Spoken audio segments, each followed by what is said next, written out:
হরে কৃষ্ণ। তো আমরা চতুর্থ অধ্যায়ের 10 নম্বর শ্লোক পর্যন্ত আলোচনা শেষ করেছি।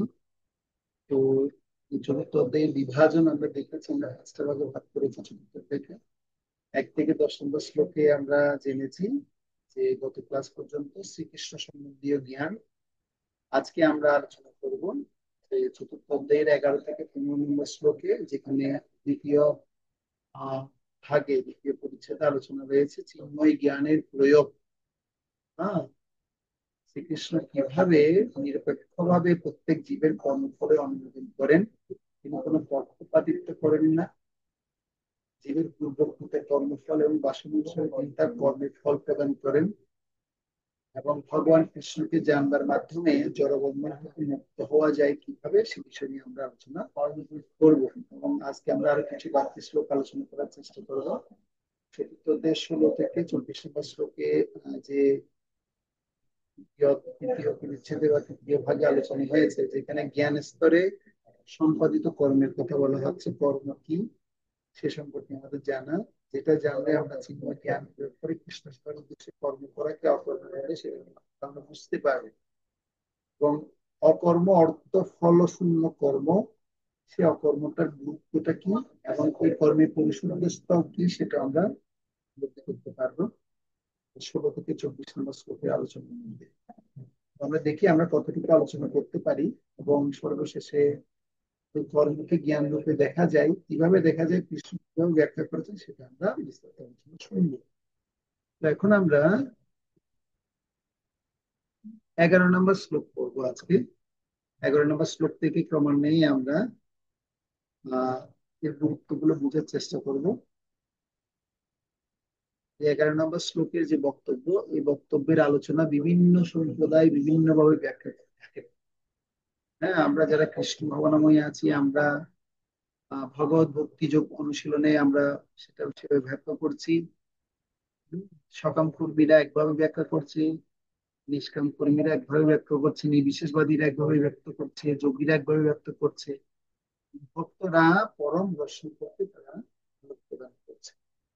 তো চতুর্থ অধ্যায়ের 11 নম্বর শ্লোকের বিষয়বস্তু হচ্ছে কি, আমরা জানতে পারবো যে আমাদের কর্ম চিন্ময় হয়ে যায়, এবং আমরা যদি এই জ্ঞান সহকারে কর্ম করি, এই জ্ঞানটা যদি আমি কর্ম করি, এবং শ্রীকৃষ্ণই সমস্ত যুগের পরম লক্ষ্য, তিনি যে সমস্ত কিছু কর্মের ফল, সেই বিষয়টি আমরা পরিচ্ছেদে বিশেষ করে 11 থেকে 15 পর্যন্ত বিষয়টি আমরা জানতে পারবো।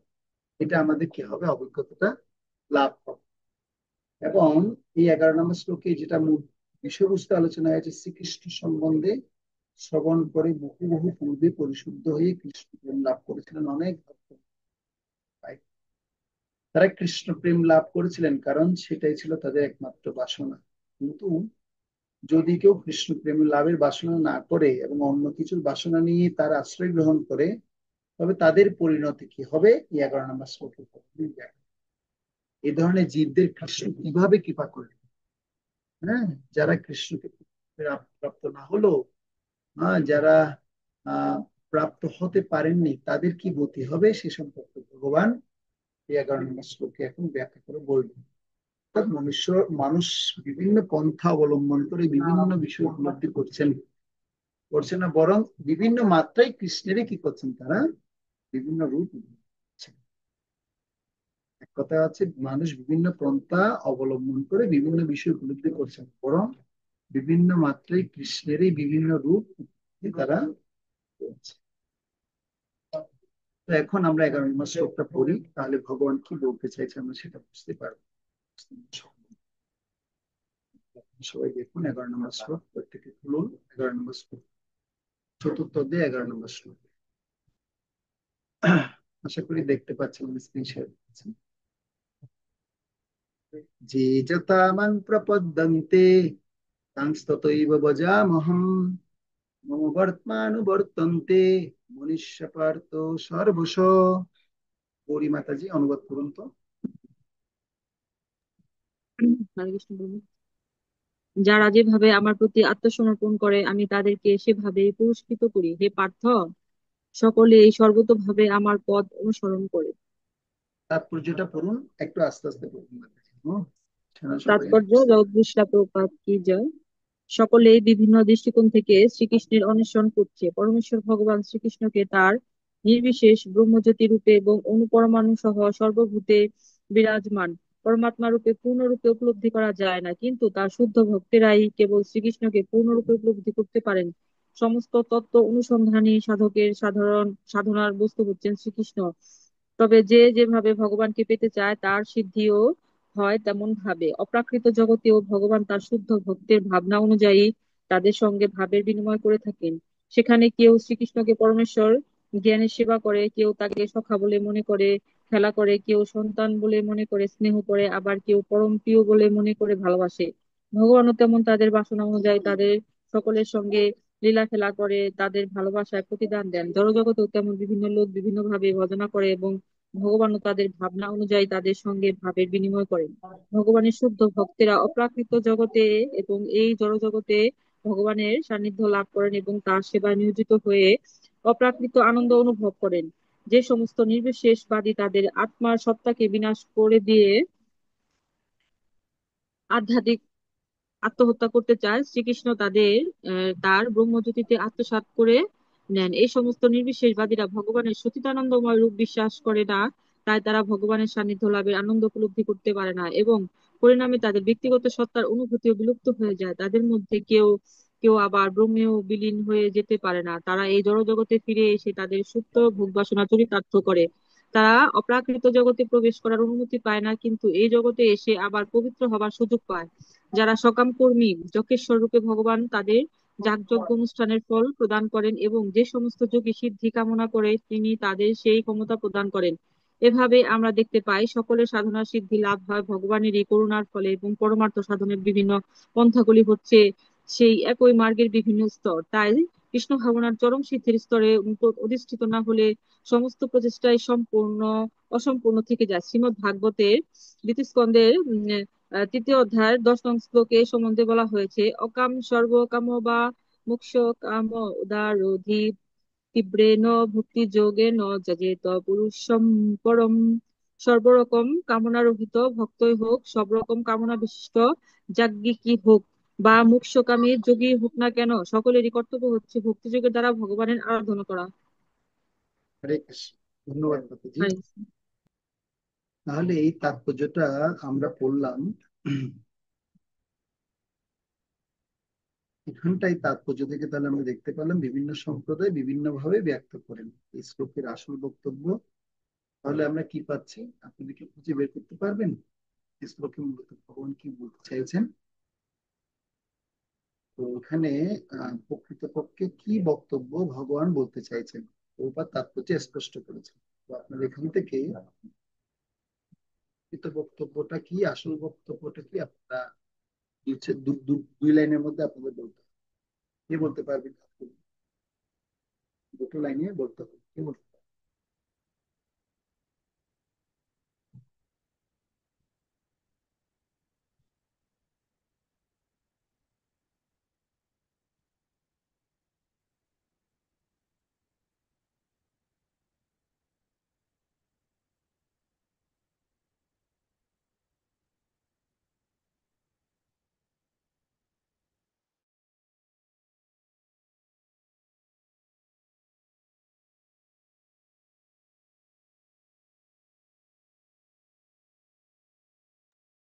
প্রভাস প্রভু বলুন, কি বক্তব্য পেলেন এই শ্লোকে?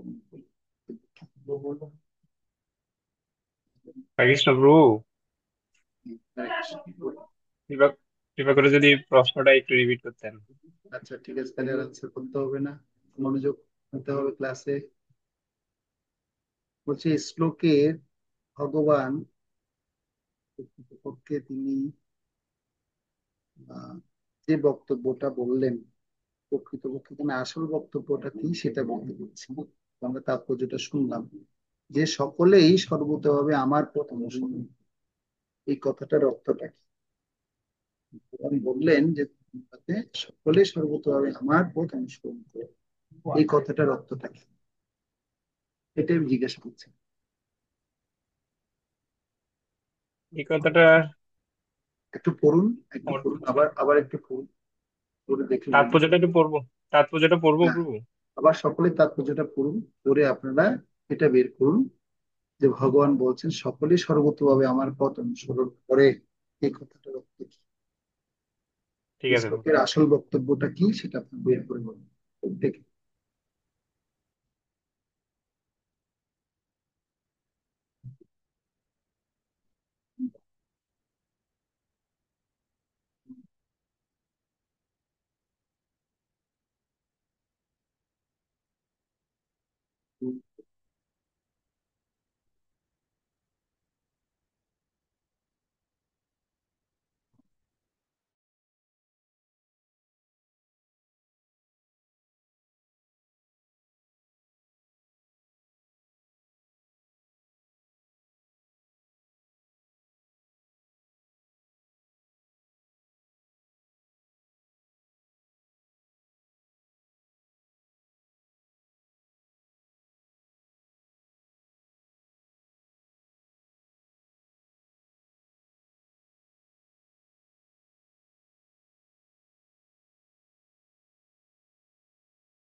প্রভু হরে কৃষ্ণ।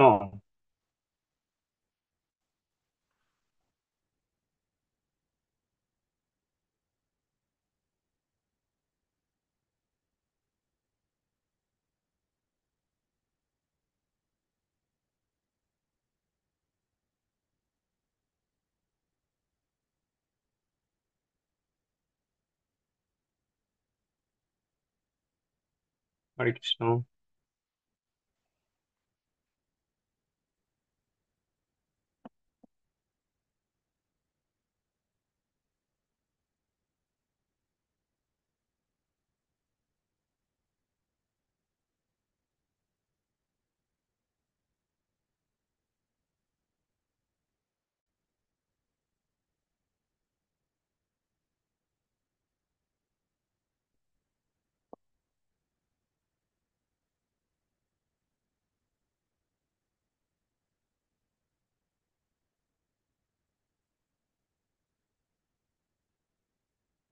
পরমার্থ সাধন।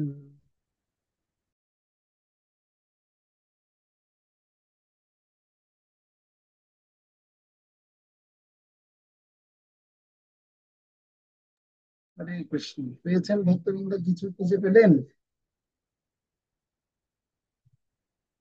সাউন্ড অন করে বলুন, কি পেয়েছেন, কি পেলেন? হ্যাঁ। তো হরে কৃষ্ণ। হরে কৃষ্ণ, বলুন কি পেলেন? বলছি এখানে এখানে ভগবান যেটা বলছেন শিলপ্রভুপাদ তাৎপর্যে আহ, মূল বিষয়টা আমি যেটা বুঝলাম, বুঝতে পারলাম যে ভগবানকে যে যেভাবে লাভ করতে চায়, ভগবানকে যে যেভাবে চায় ভগবান তাকে সেভাবেই পুরস্কৃত করেন। তো এখানে ভক্তিমার্গী এবং কর্মকাণ্ডী, ত্যাগী যারা রয়েছে সকলেরই মূল উদ্দেশ্য হচ্ছে কৃষ্ণ ভক্তি, কৃষ্ণকেই লাভ করা। তো সেটাই বলছেন এখানে, পরমার্থ সাধনের বিভিন্ন পন্থাগুলো হচ্ছে একই মার্গের বিভিন্ন স্তর, লক্ষ্য কৃষ্ণকে লাভ করা। আচ্ছা, আর কেউ? গরিমাতাজি বলুন। গৌরীপাল। হরে কৃষ্ণ। সেবক শ্রেষ্ঠ কেউ বলুন, পেয়েছেন কিছু?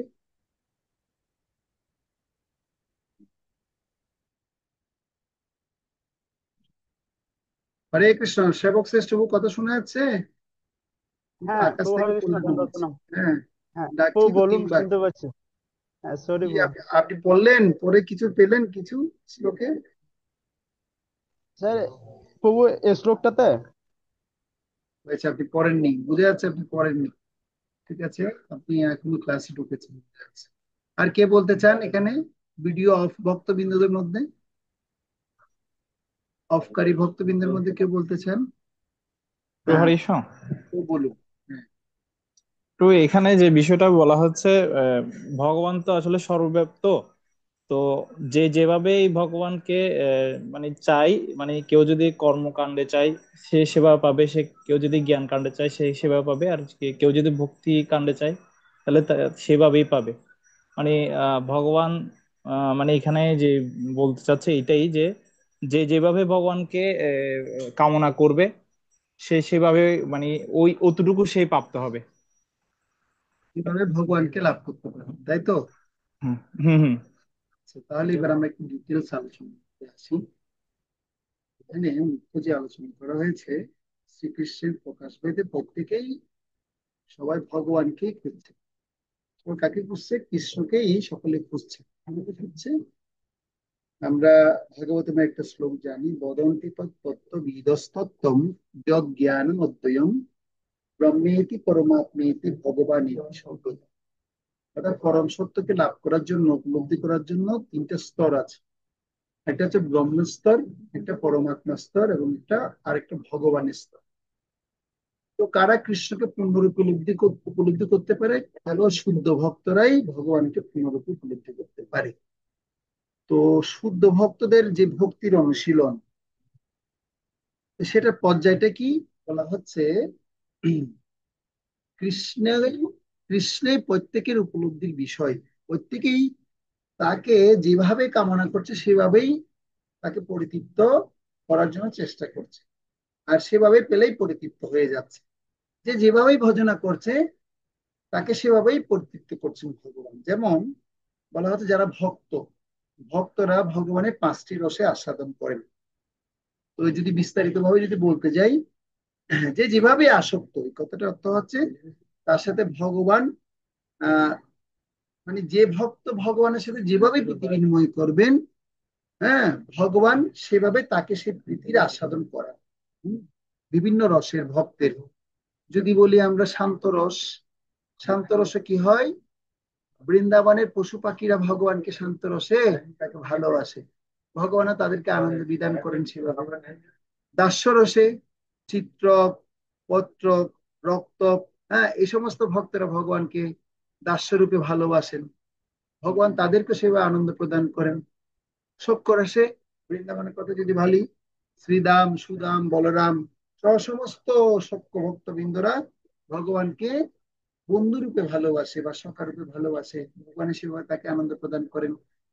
তারপর যদি বলি বাৎসল্য রস, বাৎসল্য রসে কিভাবে পায় ভগবানকে? যেমন নন্দ মহারাজ, মা যশোদা, হম, তারা বাৎসল্য স্নেহ অনুভব করে তারা কি করছে? ভগবানকে করছে।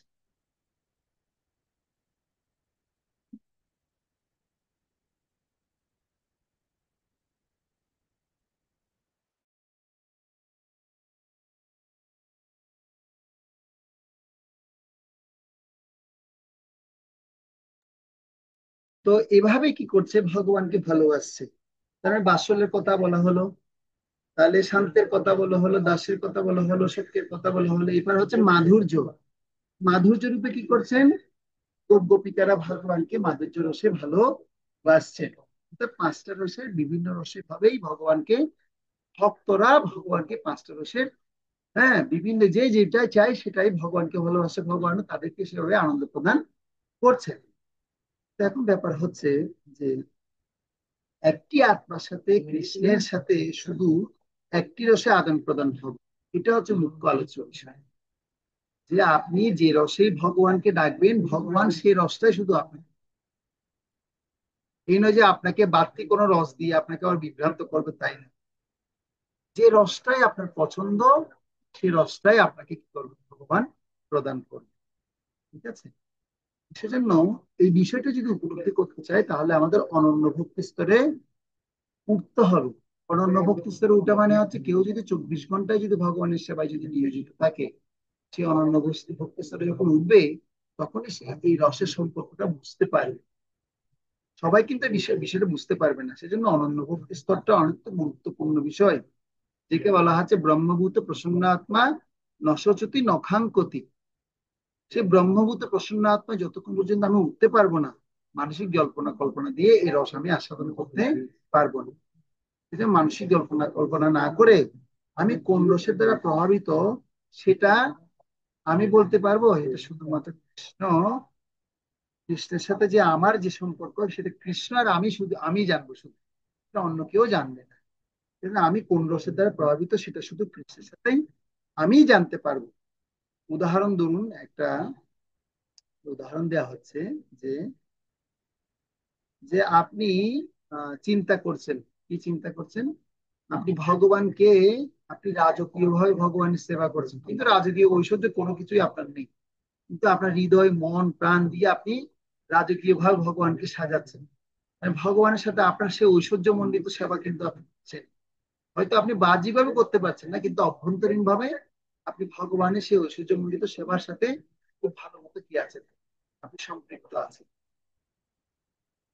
এভাবে আমাদের কি করতে হবে, উপলব্ধি করতে হবে প্রতিটি জায়গায়।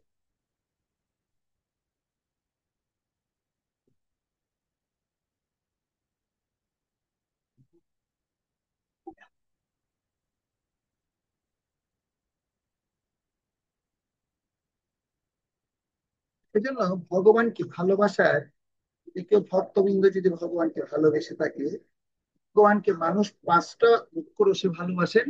এবং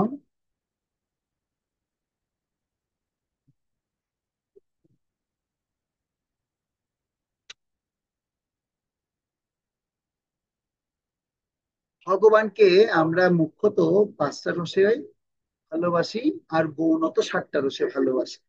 তো পাঁচটা মুখ্য রসের কথা আপনাদেরকে পরিচয় করে দেওয়া হলো, জানিয়ে দেওয়া হলো যে পাঁচটা মুখ্য রস কি। পাঁচটা মুখ্য রস হচ্ছে কি, আমরা জানলাম শান্ত, দাস্য, সূক্ষ্ম, বাৎসল্য এবং মাধুর্য রস। তাহলে 7টা গুণ রস কি, কেউ চায় ভগবানকে, হ্যাঁ, বীরত্বের সাথে যুদ্ধে হারাতে, বীর রস। হ্যাঁ, তো যেমন বলা হচ্ছে যে বীর রসে ভীষ্মদেব চেয়েছিলেন ভগবানের সাথে যুদ্ধ করে তাকে কি করবে, আনন্দ করবে। ভক্ত চাই যে তার ভগবানের সাথে কি করবে, যুদ্ধ করবে। আর ভগবান প্রতিজ্ঞা করেছেন যে কুরুক্ষেত্রের রণাঙ্গনে তিনি কি করবেন না, অস্ত্র ধারণ করবেন না।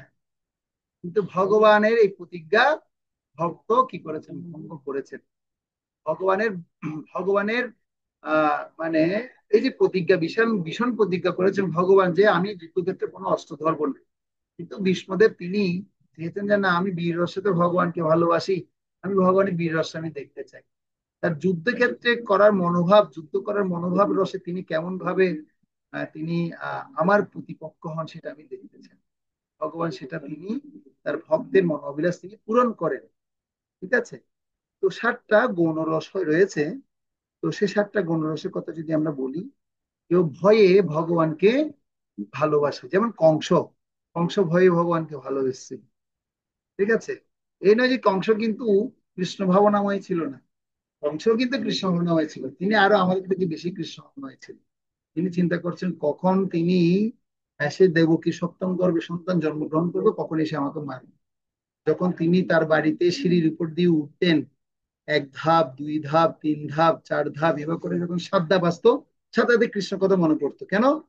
কারণ দেবকীর সপ্তম গর্ভের পর অষ্টম গর্ভের সন্তান তাকে কি করবে? বধ করবে।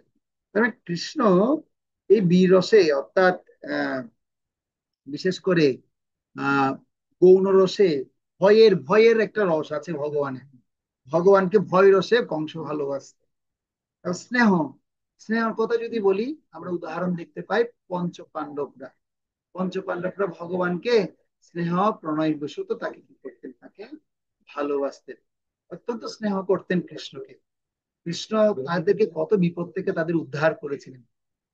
হ্যাঁ, আর এই স্নেহের বন্ধনে এত আবদ্ধ হয়ে গেছেন মাতা কুন্তী, শেষমেশ এসে বলছে, তুমি আমাদের ছেড়ে চলে যাচ্ছ কৃষ্ণ, এখন তো আমাদের সুখের সময় হয়েছে, তুমি কেন যাচ্ছ গো? তুমি না গেলে হয় না ওখানটায়? ওই জন্য পিসি কুন্তির কথা শুনে তিনি আর কিছুদিন থেকে গেলেন কাদের সাথে? স্নেহই বশত। তার মানে স্নেহ বশত ভগবানকে ভালোবেসেছেন ভক্ত। তারপর বলা হচ্ছে কাম, হৃদয়ের অত্যন্ত কামনা বাসনাকে পরিতৃপ্ত করার জন্য। এই কাম বাসনা কে পরিতৃপ্ত করবে? এই কাম বাসনা পরিতৃপ্তির জন্য গোপীরা কৃষ্ণকে ভালোবাসেছেন। আর কৃষ্ণ তাদের সমস্ত কাম বাসনা কি করেছেন? তাদের কাম বাসনাকে দূর করেছিলেন। তারপর বলা হচ্ছে ক্রোধ, ক্রোধে অত্যন্ত আগুনে তেলে বেগুনে জ্বেলে দিয়েছিল খেয়ে শিশুপাল। শিশুপাল এমন ক্রোধিত হয়েছিল, সে এক এক করে করে 100টা অপরাধ কৃষ্ণের চরণে করেছে। যে এত অপরাধ করেছে, তারপর ক্ষমা করে দিলাম, কিন্তু 100টার উপর যখন হয়ে গেছে আমার প্রতিজ্ঞা তো রাখতে হবে, তখন গলাটা কাটবে। তারপরে সেটা ক্রোধের প্রতি, ক্রোধে বশবর্তী হয়ে ভগবানকে তিনি ভালোবেসেছেন। ভালোবাসেননি না তাই না? ভালো না বাসলে এতটা দোষ কিন্তু কেউ বলতে পারে না। শিশুপাল এতটা দোষ বলতে পেরেছিল। বুঝে যাচ্ছে কি বলছি? তারপর বলা হচ্ছে দেশ। দেশ কি?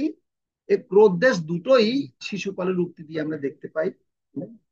জরাসন্ধের কথাও বলতে পারি, এরকম কৃষ্ণের প্রতি দেশ করেছিল। তারপর বলা হচ্ছে ভক্তি। তো এই ভক্তি কারা করছি? আমরা সমস্ত ভক্তরা ভগবানের প্রতি ভক্তিতে নিয়োজিত রয়েছে। হ্যাঁ, তো আমাদের সমস্ত মানস দেহ গেহ যৌ কিছু মন অর্পিল তুয়া পদে নন্দ কিশোর, সমস্ত কিছু ভগবানের চরণে অর্পণ করে দিয়ে ভগবানের ভক্তিটা করার জন্য চেষ্টা করছি। কত রকমের প্রতিবন্ধকতা আমাদের মধ্যে আসছে, সমস্ত প্রতিবন্ধকতা সত্ত্বেও ভগবানকে আমরা ভালোবাসার জন্য চেষ্টা করছি, শুধুমাত্র ভক্তির কারণেই। এই ভক্তি আছে বিদায় ভগবানের চরণে সমস্ত দুর্দশা থেকেও আমরা কি করতে পারছি? দুর্দশাকেও আমরা সেটাকে খুব সহজ বলে, খুব সহজতর বলে সেটাকে আমরা গ্রহণ করছি। কিসের বলে? একমাত্র ভক্তির বলে। তারপর বলা হচ্ছে সম্বন্ধ। যেমন যাদবেরা কৃষ্ণের সাথে সম্বন্ধ করেছেন, তারা এটা সম্বন্ধ সূত্রে ভগবানকে ভালোবেসেছেন। তো দেখা যাচ্ছে তাহলে বীর রসে ভগবান আহ ভগবানকে প্রাপ্ত হয়েছেন বিষ্ণুদেব, ভয় রসে পেয়েছেন কংস, স্নেহ স্নেহবশত পেয়েছেন পঞ্চ পাণ্ডবরা, কাম বশত পেয়েছেন গোপিকারা। হুম, তারপর ক্রোধ এবং দেশ বশত শিশুপাল জরাসন্ধরা প্রাপ্ত হয়েছিলেন। ভক্তি বশত সমস্ত ভক্তরা আমরা ভগবানের ভক্তি অনুশীলন করছি। সম্বন্ধ বশত যাদবরা প্রাপ্ত হয়েছে। এভাবে আমরা দেখতে পাচ্ছি ভগবানের 4টি গৌণ রসের কথা আমরা আলোচনা করলাম। ঠিক আছে? তো এই সম্পর্কে ভক্তি রসামৃত সিন্ধু গ্রন্থে আরো বিস্তারিত আলোচনা আছে। প্রভু হরে কৃষ্ণ। হ্যাঁ, বলুন। প্রভু 7টি গৌণ রসগুলা এখানে ক্রোধ আর দেশ কি একটাই? হরে কৃষ্ণ। উদ্দেশ্য একটা প্রভু। হ্যাঁ, ঠিক আছে, হরে কৃষ্ণ। উদ্দেশ্য একটা। বীর, ভয়, স্নেহ, কাম, ক্রোধ, উদ্দেশ্য একই কথা। ক্রোধ, ভক্তি, সম্বন্ধ। ঠিক আছে, এ হচ্ছে 7টা গৌণ রসের কথা আলোচনা হয়েছে। তো এখন আমরা তো দেখতে পাচ্ছি এগুলো ভক্তদের ক্ষেত্রে এরকম ঘটেছে। যারা অভক্ত রয়েছে, অভক্তদের সংজ্ঞা কি করা হচ্ছে? অভক্তদের সংজ্ঞায় সংজ্ঞিত করা হচ্ছে। আপনারা লিখুন, প্রথম উপরে লিখুন অভক্ত, খাতার মাঝখানে, পেজের মাঝখানে করে লিখুন অভক্ত। অভক্ত লিখুন। অভক্ত লিখে এবার অভক্তর নিচে লম্বা করে টান দিয়ে লিখুন, 4টা ভাগ করুন। প্রথম ভাগে লিখুন কর্মী, কর্মী। দ্বিতীয় ভাগ করুন জ্ঞানী। লিখতে হবে, না লিখলে কিন্তু বুঝতে পারবেন না কি দেখাচ্ছে। দ্বিতীয় ভাগে লিখুন জ্ঞানী, তৃতীয় ভাগে লিখুন যোগী, এবং চতুর্থ ভাগে লিখুন নাস্তিক। অভক্তদের মধ্যে কাকে কাকে পাওয়া যায়? কর্মী, জ্ঞানী, যোগী, নাস্তিক।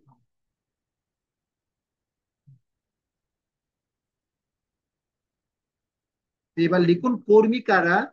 যারা ভগবানকে ভালোবাসে, তারাও কিন্তু ভগবানকে ভালোবাসে। কিসের জন্য?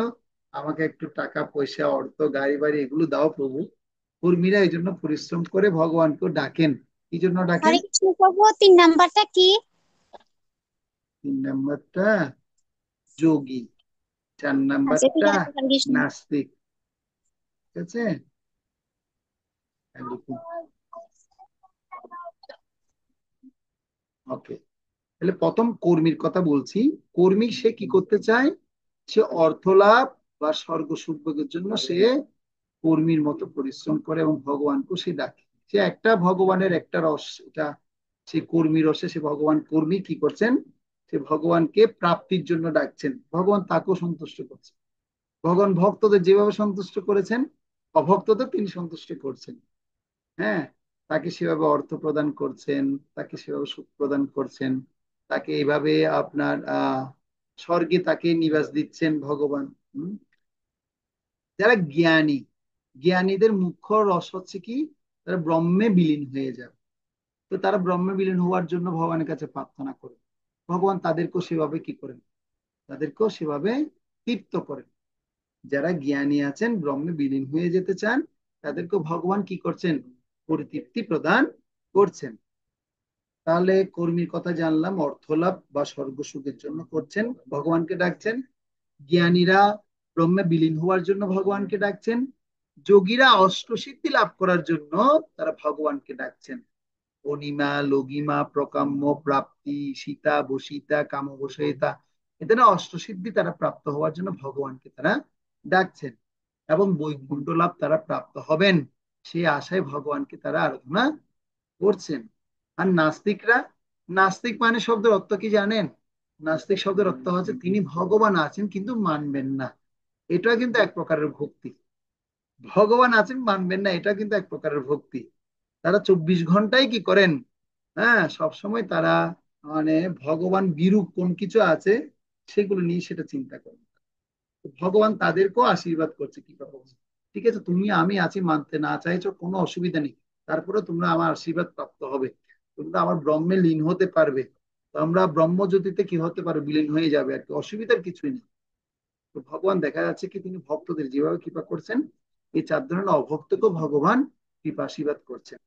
আর এই ভক্তদের যে মুখ্য রসের কথা আলোচনা করেছি, কিন্তু এগুলো আপনার ভক্তি রসামৃত সিন্ধু গ্রন্থের 35 থেকে 52 অধ্যায়ে আপনারা সেটা প্রাপ্ত হতে পারবেন, যেখানে ভগবানের অন্য সমস্ত রসের কথা আলোচনা আছে। কিন্তু যদি ভগবানের এরকম দাস যদি হতে চাই, তাহলে আমাদের অবশ্যই অনন্য ভক্তি অনুশীলন করতে হবে। অনন্য ভক্তি বিনা কোনো কিছু সম্ভব না। হম, অনন্য ভক্তি ছাড়া ভগবানের কৃপা লাভ করা সম্ভব না। তো তাহলে আমরা এই শ্লোক প্রভু থেকে, হরে কৃষ্ণ। হ্যাঁ বলুন। তো একটা প্রশ্ন, হুম, সেটা হচ্ছে এই যে এই 7টি গৌণ রসের ব্যাখ্যা দিলেন, হুম। আহ এই গৌণ রসের এই 7টি ব্যাখ্যা আমার কি এগুলো কি নাম চেঞ্জ হলো নাকি ঠিক বুঝতে পারছি না। মানে যে 7টি গৌণ রস, যেটা আমি আমি এর শুধু আগে উদাহরণ আরেক জায়গায় দিয়েছি ছিলাম। প্রভু। এই 7টি গৌণ রসের বিশাল সংজ্ঞা আছে। ভক্তি রসামৃত সিন্ধু গ্রন্থে 35 থেকে 52 নম্বর অধ্যায়ে যখন পড়বেন, এই 7টি গৌণ রস এবং মুখ্য রসের আলোচনা আরো ডিটেলস আছে। তো আমরা ওদিক দিয়ে ভক্তি রসামৃত সিন্ধু গ্রন্থের দিকে যাচ্ছি না। আমরা যতটুকু আলোচনা করা দরকার ততটুকুই করলাম। আমি শুধুমাত্র গৌণ রসের উদাহরণগুলো দিলাম। আপনার বাচ্চা মনে হয় বুঝছি। যে, আপনার ছেলে হ্যাঁ ডিস্টার্ব প্রভু। করছে, সেজন্য মনোযোগটা হ্যাঁ ওদিক দিয়ে প্রভু। ছিল। সেটাই। ওকে, হরে কৃষ্ণ। হ্যাঁ প্রভু, একটু বাঁচে মনোযোগটা হ্যাঁ, ওদিকে যাবে না প্রভু। আমি হ্যাঁ, জানতে চাচ্ছি, ভক্তি রসামৃত তো আমরা শুনবো, যদি সৌভাগ্য হয়।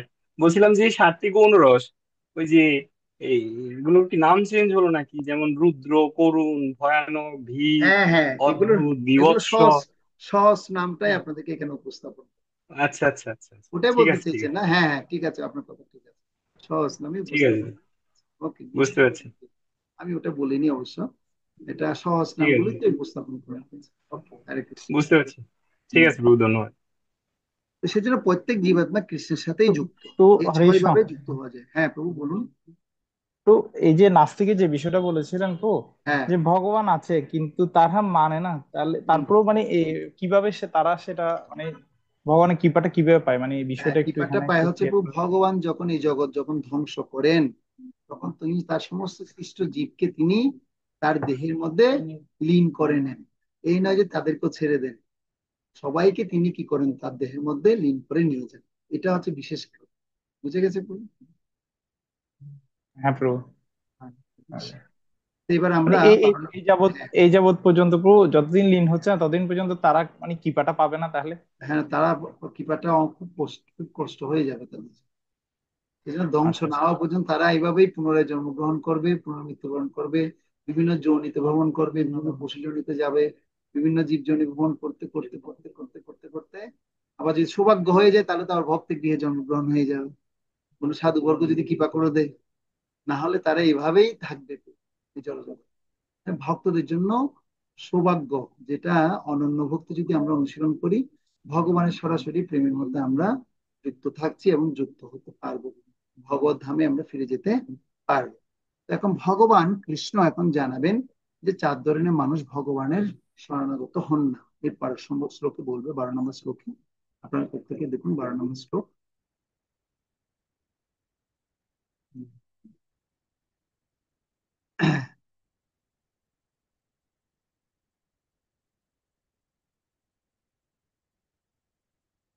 কাঙ্ক্ষন্তম কর্মণাম সিদ্ধিম যজন্ত ইহ দেবতা বিপ্রম হি মনুষ্য লোকে সিদ্ধির ভবতি কর্মজা।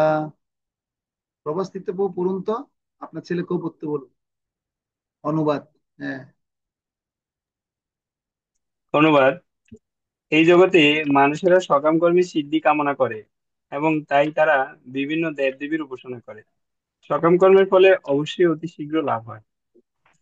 হরে কৃষ্ণ। তো এই জগতে মানুষেরা সকাম কর্মের সিদ্ধি কামনা করে এবং তাই তারা বিভিন্ন দেব দেবীর উপাসনা করেন, এবং সকাম কর্মের ফল অবশ্যই অতি শীঘ্রই লাভ হয়। তো এই তাৎপর্যে খুব সুন্দর কথা বর্ণনা করা হয়েছে। দেখুন, এই শ্লোকে একটা কথা লেখা হয়েছে ক্ষিপ্রম। ক্ষিপ্রম মানে কি? ভগবান তাড়াতাড়ি তাদের বাসনা পূর্ণ করেন। ক্ষিপ্রম শব্দের অর্থ হচ্ছে কি? অতি শীঘ্রই। তার ধরনের মানুষ ভগবান শরণাগত হন না। কারা? এই শ্লোকটা কেউ জানেন যে ভগবানের 4 ধরনের মানুষ ভগবানের শরণাগত হন না? এবং কারা ভগবানের শরণাগত হন? হম নমাম দুষ্কৃতি নমুরা প্রপদ্যন্তে নরাদমা মায়া পরিহিত জ্ঞানাম আসুরিং ভবমাশ্রিতম। এই 4 প্রকার ব্যক্তি কি হয় না? ভগবানের শরণাগত হয়। মুরা দুষ্কৃতিকারী, নমাং দুষ্কৃতি মুরা প্রপদ্যন্তে নরাদমা, যারা নরাধম তারা ভগবানের শরণাগত হন না, আর যাদের জ্ঞান মায়ার দ্বারা অপহৃত হয়ে আছে। তো কেন মানুষ দেবদেবীর পূজা পূজা করার জন্য যায়? মানুষ কেন দেব দেবতাদের পূজা করেন? কারণ কি? কারণ হচ্ছে কি, মানুষ খুব তাড়াতাড়ি কি হতে চায়? ফল প্রাপ্ত হতে চায়। আমাদের কি ধৈর্য ধরে যে আমরা কৃষ্ণ ভক্তি করে করে অন্তিমে কৃষ্ণ প্রেম লাভ করবো? এটার জন্য সারা জীবন কৃষ্ণ ভক্তি করে যেতে হবে। কখন যে কৃষ্ণ প্রেম পাবো তার নেই গ্যারান্টি। কোন মুহূর্তে হবে, কোন সময় হবে, কেউ বলতে পারছি না, কিন্তু ধৈর্য সহকারে আমরা করছি। তা আমাদের মতো ধৈর্য কি সবার রয়েছে?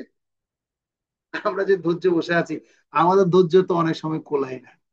আমাদের ধৈর্য তো অনেক সময় কি হয় না? কোলায় না। তখন কি করি আমরা? সেজন্য ম্যাক্সিমাম মানুষ কি করে? তারা দেবতাদের আরাধনা করে। কেন?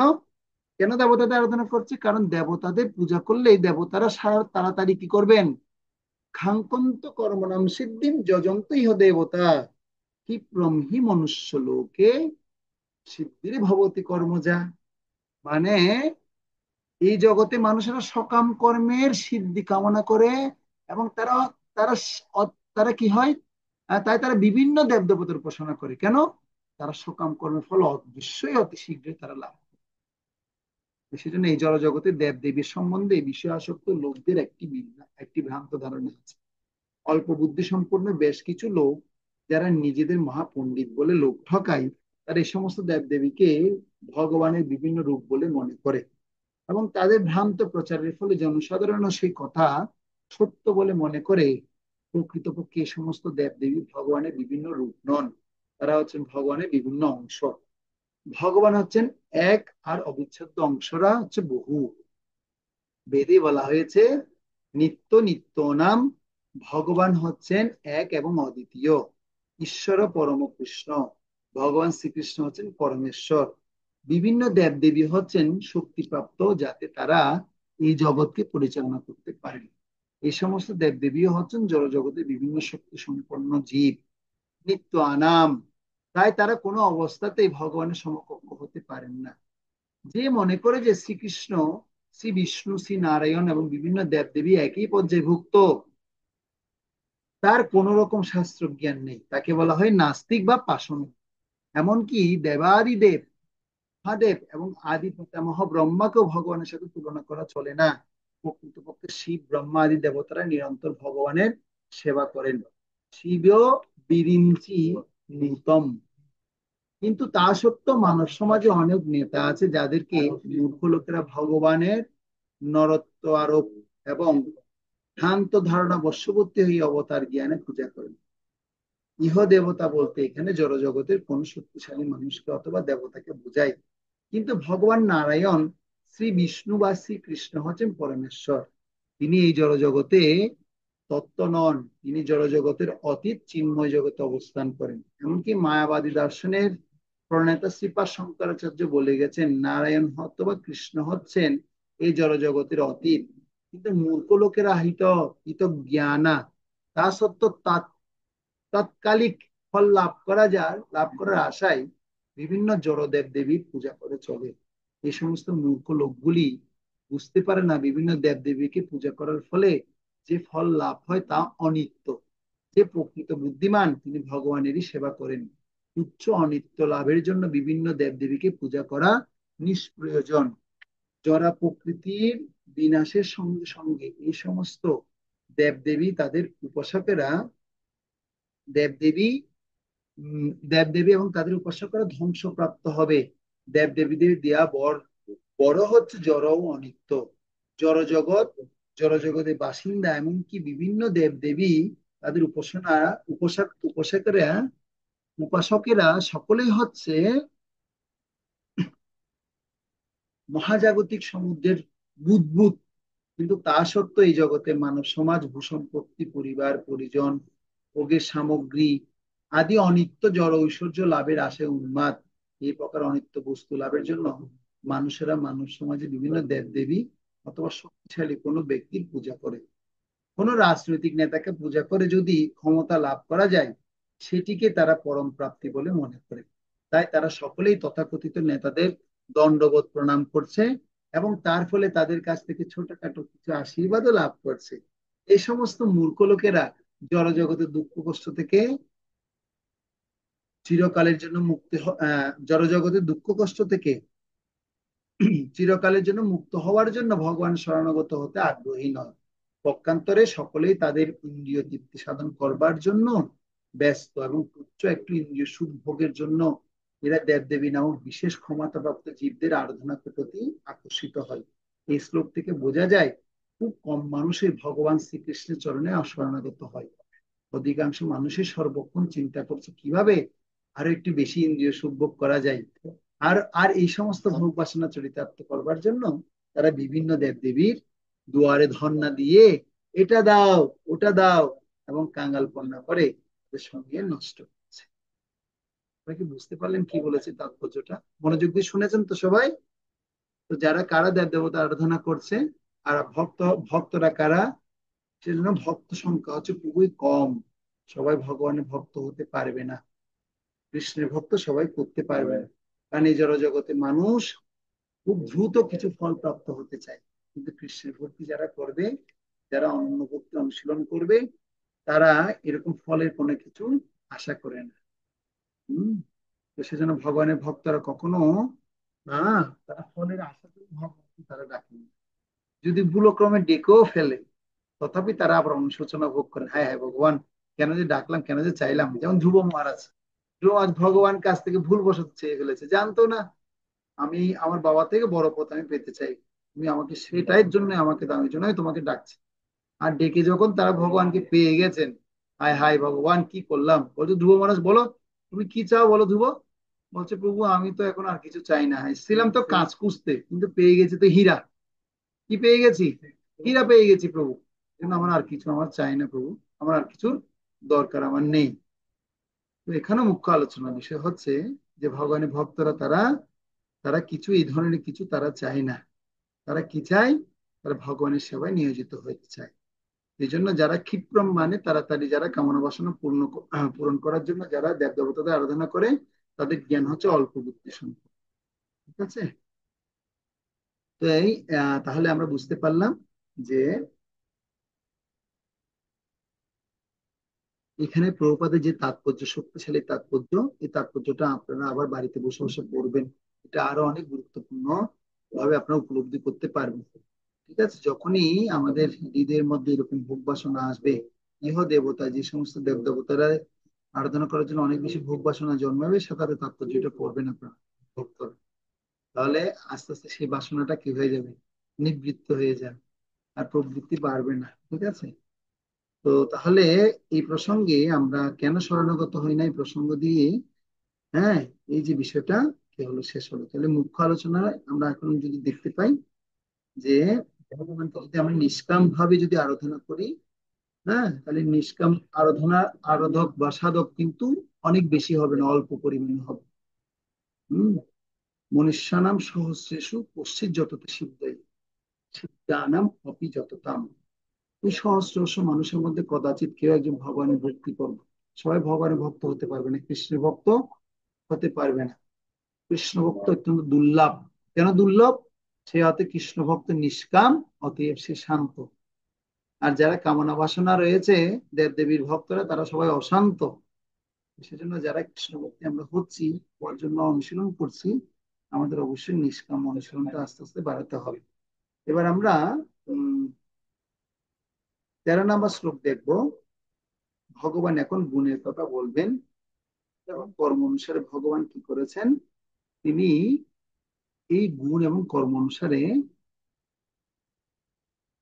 হ্যাঁ, 4টা বর্ণ এবং 4টা আশ্রম সৃষ্টি করেছেন। প্রকৃতির 3টি গুণ এবং কর্ম অনুসারে আমি মানব সমাজে 4টি বর্ণ বিভাগ সৃষ্টি করেছি। এই প্রথা সৃষ্টি হলো আমাকে অকর্তা বা অব্যয় বলে জানবে। ভগবান এগুলো সৃষ্টি করলো, ভগবানকে অকর্তা এবং অব্যয় ভাবে জানবে কিভাবে, সেটা আমরা পড়ি, তাহলে জানতে পারবো। চাতুর্বর্ণং ময়া সৃষ্টম গুণ কর্ম বিভাগশ তস্য কর্তারম ইমাম বিদ্ধি কর্তারম অব্যয়ম। গোবিন্দ বিশ্বেশ্বর প্রভু অনুবাদটা পড়ুন।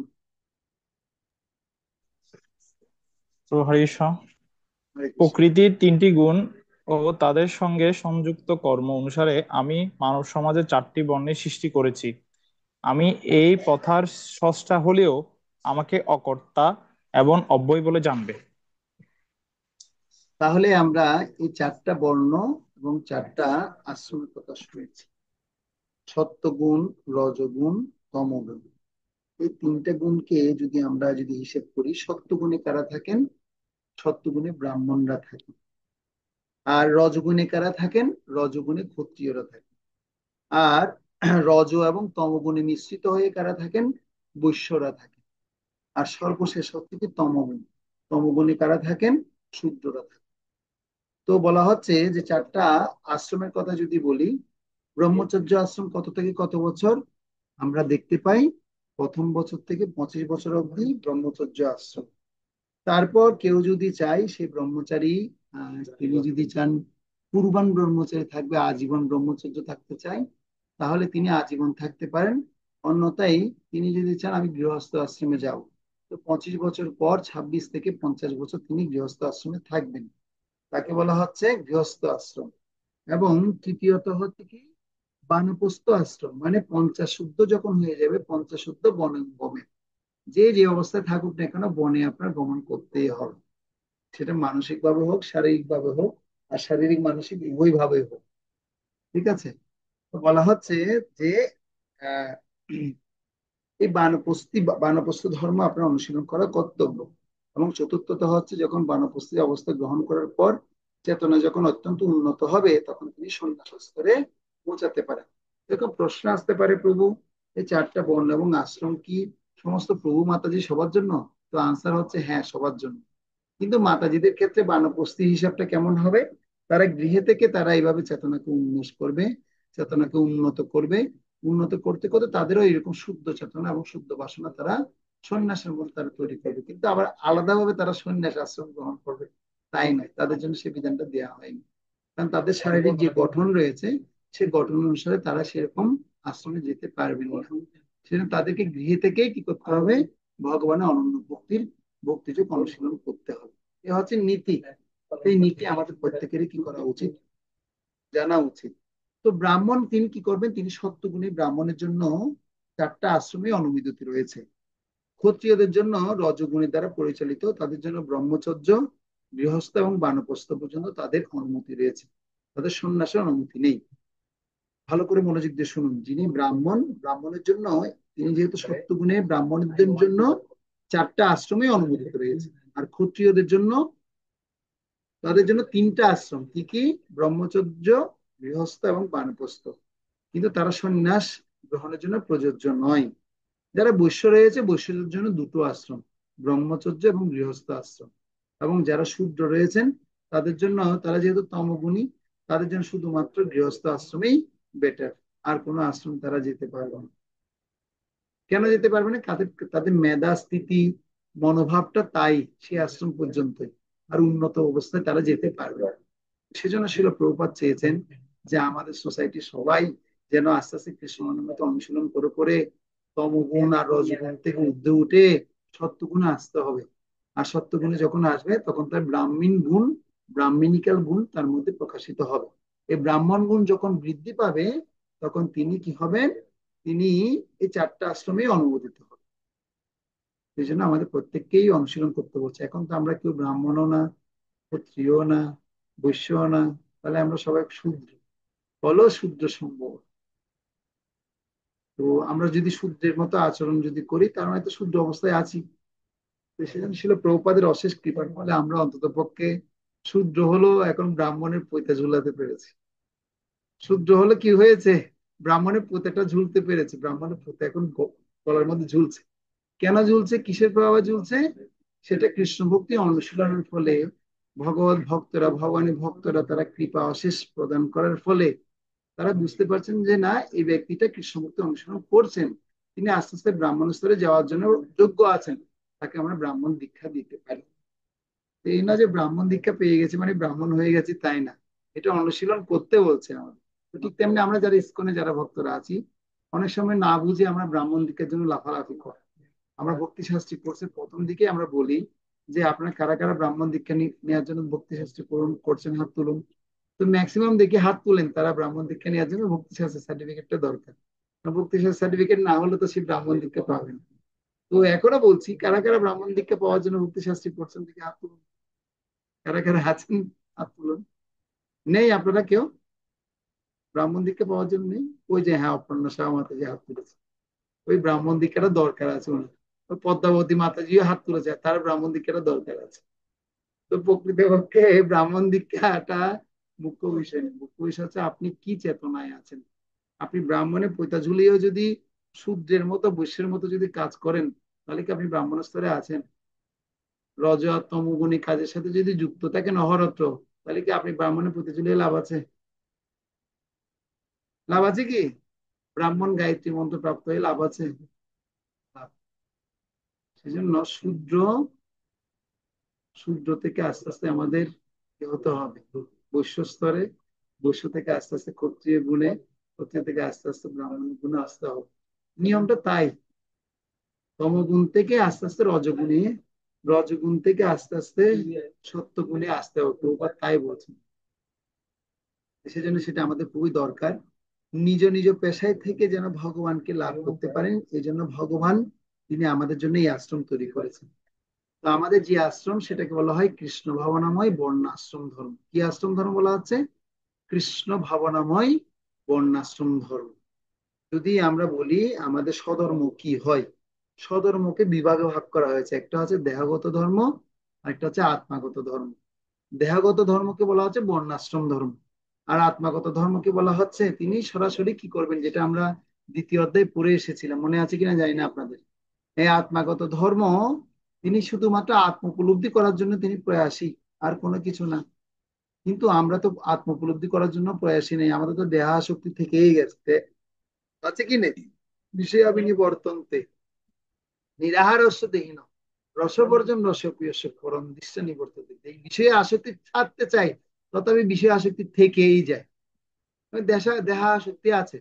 শিল প্রভুপাদ আমাদের জন্য সেই যে আশ্রমের কথা বর্ণনা করেছেন, সেটাকে বলা হচ্ছে কৃষ্ণ ভবনাময় বর্ণাশ্রম ধর্ম। এই কৃষ্ণ ভবনাময় বর্ণাশ্রম ধর্ম আমাদের প্রত্যেককে ভালো মতো অনুশীলন করতে হবে।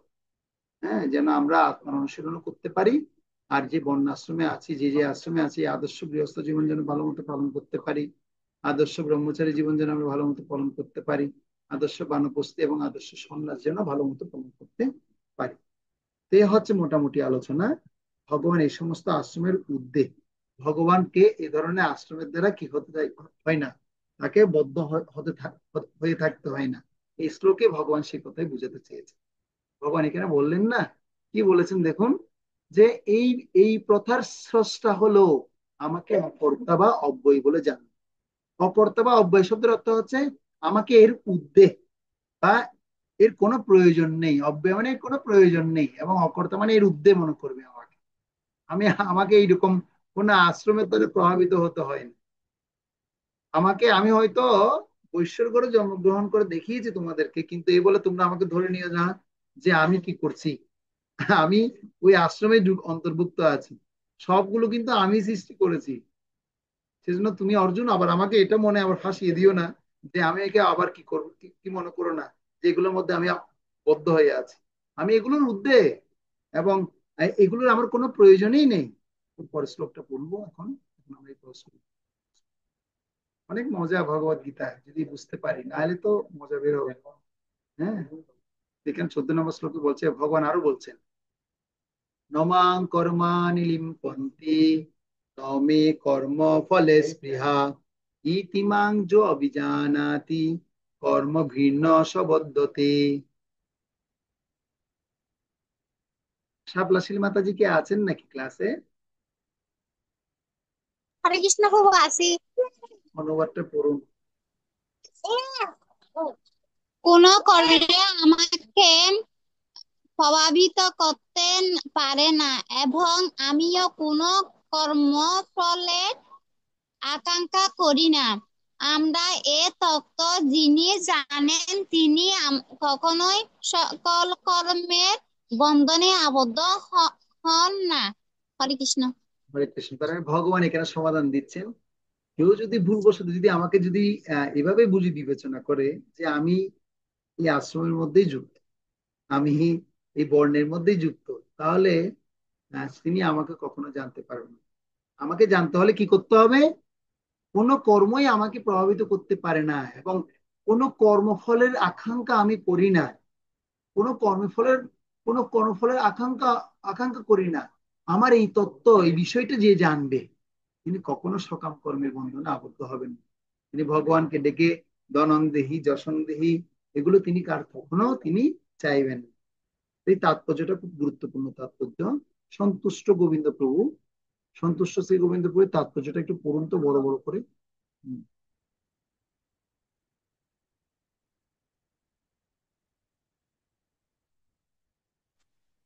হরে কৃষ্ণ। জয় জগৎগুরু শিল প্রপাত কি জয়, শিল প্রপাতের প্রাঞ্জল তাৎপর্য কি জয়। এই জড় এই জড়জগতের সংবিধানে উল্লেখ থাকে যে রাজা কোনো ভুল করতে পারেন না, অথবা রাজা রাষ্ট্রের আইনের অধীন নন। তেমনি এই জড়জগতের অধীশ্বর ভগবানও জড়জগতের কোনো কর্মের দ্বারা আবদ্ধ নন। যদিও তিনি এই জড়জগৎ সৃষ্টি করেছেন, তবু এই জড়জগৎ সম্পর্কে তিনি সম্পূর্ণ নিরাসক্ত ও উদাসীন। কিন্তু যে জড় প্রকৃতির উপর আধিপত্য করতে চায় বলে কর্মফলের বন্ধনে আবদ্ধ হয়ে পড়ে। কোনো প্রতিষ্ঠানের মালিক যেমন তার কর্মচারীদের সৎ অসৎ কোনো কর্মের জন্য দায়ী নন, কর্মচারীরাই তার জন্য দায়ী হয়ে থাকে। জীবও তেমনি তার কর্মফল ভোগ করে থাকে। ইন্দ্রিয় সুখ করার জন্য জীব নানা রকম কর্ম করে চলে। ভগবান কখনো এই ধরনের কর্ম করার বিধান দেননি, কিন্তু তা সত্ত্বেও জীব উত্তরোত্তর আরো বেশি ইন্দ্রিয় সুখ ভোগ করার জন্য এই সংসারে কর্ম করে এবং মৃত্যুর পর স্বর্গ সুখ ভোগ করার কামনা করে। ভগবান যেহেতু স্বয়ংসম্পূর্ণ, তাই তার তথাকথিত স্বর্গ সুখের প্রতি কোনো রকম আকর্ষণই নেই। স্বর্গের দেবদেবীরা হচ্ছেন ভগবানেরই দাস দাসী, যাদের ভগবান নিজেই নিয়োজিত করেছেন। কর্মচারীরা যে প্রকার নিম্ন স্তরে সুখ ভোগ করতে চায়, মালিক কখনই তা চায় না। ভগবানেরও ভগবানেরও তেমন জড় সুখ ভোগ করার কোনো স্পৃহা নেই। তিনি সবসময় জাগতিক কর্ম এবং তার ফল সম্বন্ধে নিরাসক্ত থাকেন। উদাহরণস্বরূপ বলা যেতে পারে, পৃথিবীতে নানা রকম গাছপালা সৃষ্টির জন্য বৃষ্টি দায়ী নয়, যদিও বৃষ্টির অভাবে কোনো গাছপালা জন্মাবার সম্ভাবনাই থাকে না। বৈদিক স্মৃতিতে সেই সম্বন্ধে বলা হয়েছে, নিমিত্ত মাত্র মেবাসৌ সৃজান্নাম স্বর্গ কর্মাণি প্রধান কারণী ভূতা যত বৈসিজ্য শক্তয়। এই জড় সৃষ্টির পরম কারণ হচ্ছে একমাত্র ভগবান। জড়া প্রকৃতি হচ্ছে নিমিত্ত কারণ, যার ফলে জড় সৃষ্টিকে প্রত্যক্ষ করা যায়।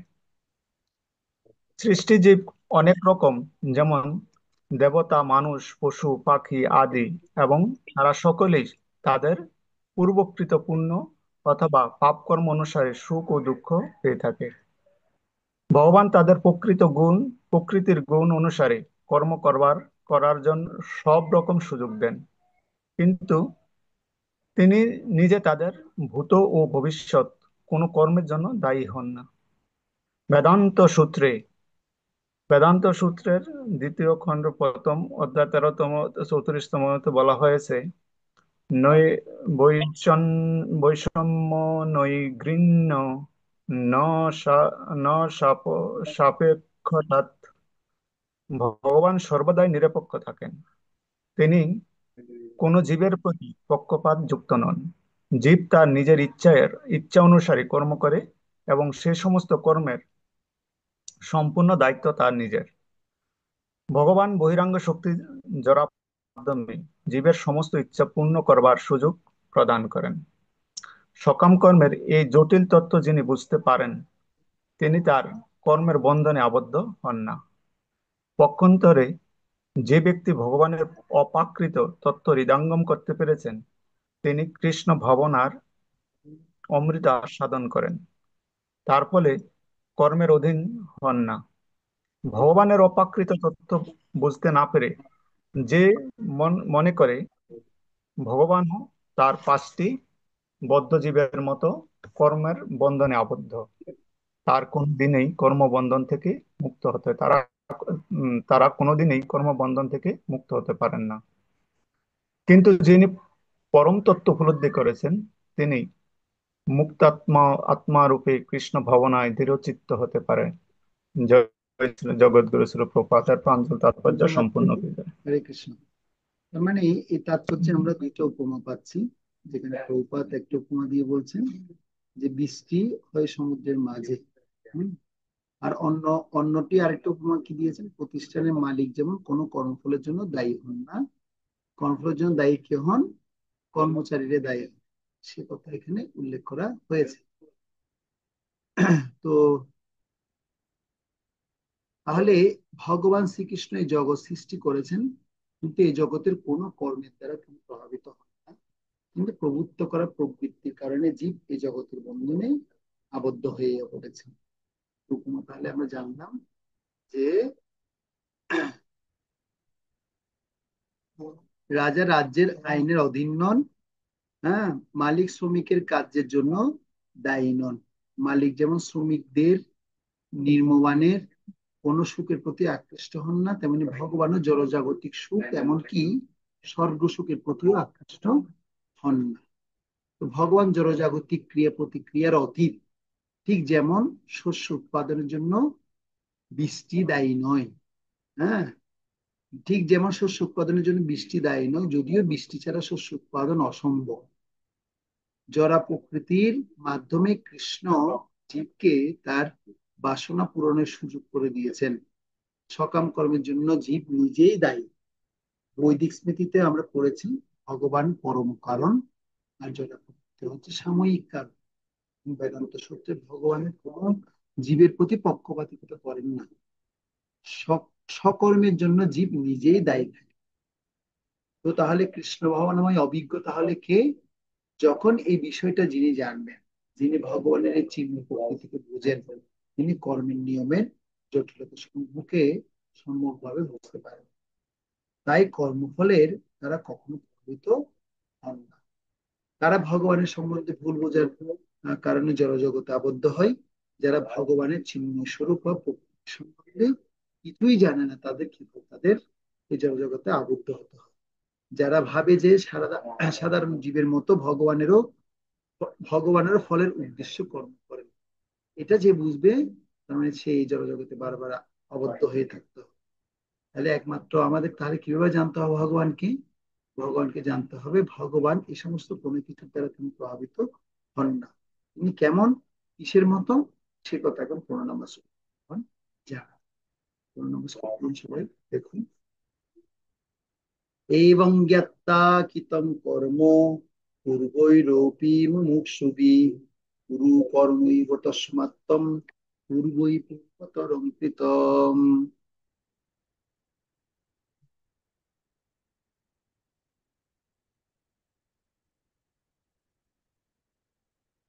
কি অনুবাদ করবেন দেখছি। সৈকত পূরণ। হরে কৃষ্ণ প্রভু।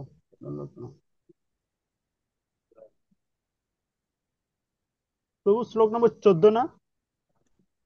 হ্যাঁ, 15 নম্বর শ্লোক বললাম। আচ্ছা, সরি প্রভু। অনুবাদ করেছেন আন্তর্জাতিক কৃষ্ণ ভাবনামৃতের প্রতিষ্ঠাতা আচার্য কৃষ্ণ কৃপা সুমতিশীল অবসরণ অরবিন্দ ভক্তিবেদান্ত স্বামী প্রভুপাদ। প্রভুপাদ কি জয়।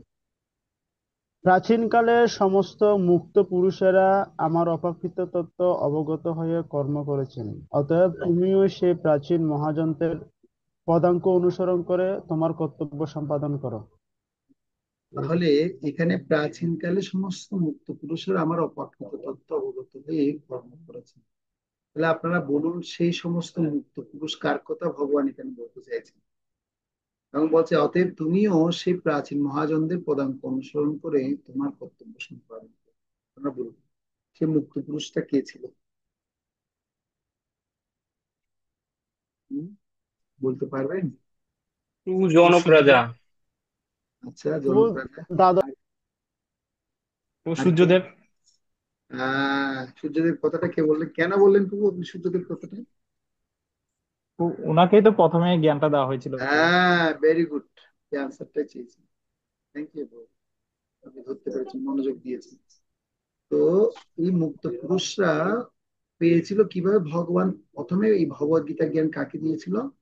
12,04,00,000 বছর পূর্বে সূর্যের দেবতা সূর্যদেব বিভূষণকে দিয়েছিল। এখানে সে কথা বলা হচ্ছে, মুক্ত পুরুষ সূর্যদেবের কথা বলা হচ্ছে। তিনি তার কর্তব্য নিষ্কাম ভাবে করেছেন, নিষ্কাম ভাবে করে যাচ্ছে। সূর্যদেবের মতো তুমিও সেভাবে কি করো? তুমিও সেভাবে সে পদাঙ্ক অনুসরণ করো অর্জুন, সে কথা ভগবান বুঝাচ্ছে। 16 নম্বর শ্লোক দেখুন। 16 নম্বর শ্লোকে ভগবান কি বলছে এবার? কর্মের কথা বল। কিং কর্ম কিম কর্মেতি উভয়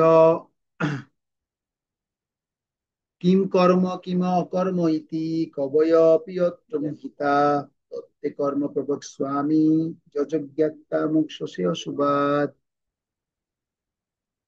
হ্যাঁ, গোবিন্দ প্রভু অনুবাদ করুন তো। তো হরিষ কাকে কর্ম ও কাকে অকর্ম বলে তা স্থির করতে বিবেকী ব্যক্তিরাও বিমোহিত হন। এখন আমি সে কর্ম সম্বন্ধে তোমাকে উপদেশ করব, যে বিষয়ে অবগত হয়ে তুমি সমস্ত অশুভ অবস্থা থেকে মুক্ত হবে। তো এই বিভ্রান্তি অর্জুনের না, এই বিভ্রান্তি আপনার আমার সবার মধ্যে এই বিভ্রান্তিটা আছে। এই তাৎপর্যটা একটু পড়ুন তো, তাৎপর্যটা পড়ুন। হরে কৃষ্ণ। তাৎপর্য করেছেন জগৎগুরু শিল প্রভুপাদ, জয় শিল প্রভুপাদ কি জয়। কৃষ্ণ ভক্ত মহাজনদের দৃষ্টান্ত অনুসরণ করে কৃষ্ণ ভাবনাময় কর্ম সম্পাদন করতে হয়। পঞ্চদশ শ্লোকে ভগবান সে উপদেশ দিয়েছেন। পরবর্তী শ্লোকে তিনি তার ব্যাখ্যা করে বলেছেন কেন স্বতন্ত্রভাবে ভগবানের সেবা করা উচিত নয়। এই অধ্যায়ে প্রথমে বর্ণনা করা হয়েছে যে পরম্পরার ধারায় ভগবত তত্ত্ব জ্ঞানসম্পন্ন মহাজনদের অধীনে কৃষ্ণ ভাবনাময় কর্ম সম্পাদন করতে হয়। ভগবান কৃষ্ণ ভাবনামৃতের পন্থার রূপ ভগবত তত্ত্বজ্ঞান সর্বপ্রথমে সূর্যদেব বিভাসনকে দান করেন। সে তত্ত্বজ্ঞান বিভাসন তার পুত্র মনুকে দান করেন। মনু তার পুত্র ইক্ষ্বাকুকে দান করেন এবং এভাবে সৃষ্টির আদি থেকে এই তত্ত্বজ্ঞান এই পৃথিবীতে প্রবাহিত হয়ে আসছে। তাই গুরু শিষ্য পরম্পরায় পূর্বতন আচার্যদের পদাঙ্ক অনুসরণ করতে হয়। তা না হলে এমনকি অত্যন্ত বুদ্ধিমান মানুষও কৃষ্ণ ভাবনাময় কর্মের যথার্থতা সম্বন্ধে বিভ্রান্ত হতে পারে। সেই জন্যই ভগবান নিজেই অর্জুনকে এই তত্ত্বজ্ঞান সরাসরি দান করতে মনস্থ করলেন। অর্জুনের পদাঙ্ক অনুসরণ করে যদি কেউ সরাসরি ভগবানের দেওয়া এই তত্ত্বজ্ঞান আহরণ করেন তাহলে তিনি আর বিভ্রান্ত হবেন না। কেবলমাত্র ত্রুটিপূর্ণ পরীক্ষা নিরীক্ষার মাধ্যমে অভিজ্ঞতালব্ধ জ্ঞানের সাহায্য ধর্মীয় পন্থাগুলো কখনোই নিরূপণ করা যায় না। প্রকৃতপক্ষে একমাত্র ভগবান এই পরম তত্ত্ব সম্মিলিত ধর্মনীতি প্রণয়ন করতে পারেন। ধর্মং তু সাক্ষাৎ ভগবৎ প্রণীতম। ভাগবত ষষ্ঠ স্কন্ধ তৃতীয় অধ্যায় 19 নম্বর শ্লোক। ত্রুটিপূর্ণ জল্পনা কল্পনার মাধ্যমে ধর্মীয় রীতিনীতি উদ্ভাবন করা যায় না। বর্মা, শিব, নারদ, মনু, কুমার, কপিল, প্রহ্লাদ, ভীষ্ম, সুখদেব গোস্বামী, যমরাজ, জনক এবং বলি মহারাজ আদি মহাজনদের পদাঙ্ক অনুসরণ করতে হয়। মনোধর্ম প্রসূত কল্পনার ভিত্তিতে আমরা ধর্ম বা আত্মোপলব্ধি পন্থা প্রতিপন্ন করতে পারি না।